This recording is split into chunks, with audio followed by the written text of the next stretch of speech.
আমরা গেছিলাম হচ্ছে রামনগরের এই যে সুন্দর আজমির শরীফ দেখতে।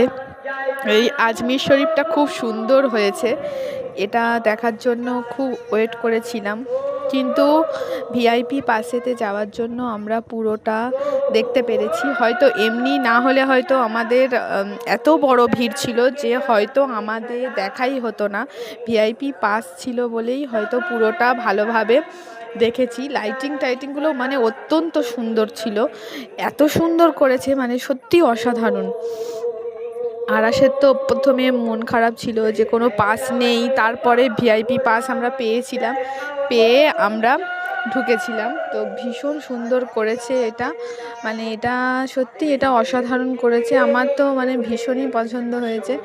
ফটো তুলতে পারছিলাম না, চারদিকে এত লোকজন, এত ভিড়,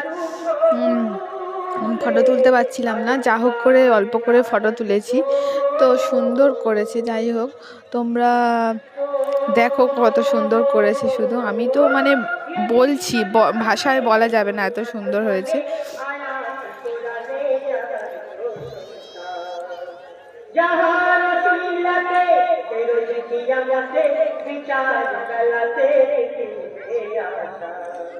ভেতরে ঢোকার পরে তো সেটা আর এক দৃশ্য, মানে কি সুন্দর করেছে যে সেটা দেখার বলার মতো নয়।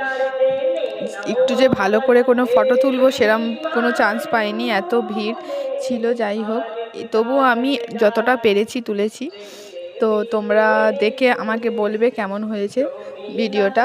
তো এই হচ্ছে ভীষণ লোকসংখ্যার ভিড়টা শুধু একবার দেখো কতটা ভিড় হয়েছে। 2026-এর এটাই মানে আমাদের এখানকার মধ্যে সবথেকে ভালো করেছে এটা।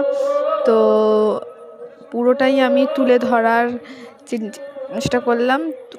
তো আজকের এতটা ভিড় হবে আমরা সত্যিকারের ভাবতে পারিনি। ভাবলে হয়তো আরও আগে যেতাম। আমরা তখন 9:30টার দিকে গিয়েছিলাম, তাই এত ভিড় ছিল। তারপরে তো আরও নাকি রাত 12টা-1টা অবধি এইরকমভাবেই ভিড়গুলো ছিল। যাই হোক, দেখে নাও কত সুন্দর কেমন লাগছে।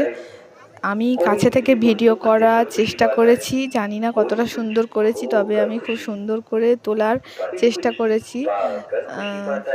দেখো তোমরা কত সুন্দর হয়েছে শুধু ভিডিওটা দেখো।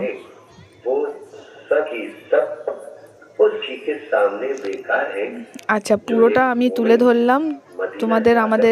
আমার ভিডিওটা কেমন লাগলো তোমরা কমেন্ট করে বলবে আমার কেমন লাগলো। হ্যাঁ, আজকের জন্য এইটুকু, পরে আবার অন্য কোনো ভিডিওতে আবার দেখা হবে। টাটা।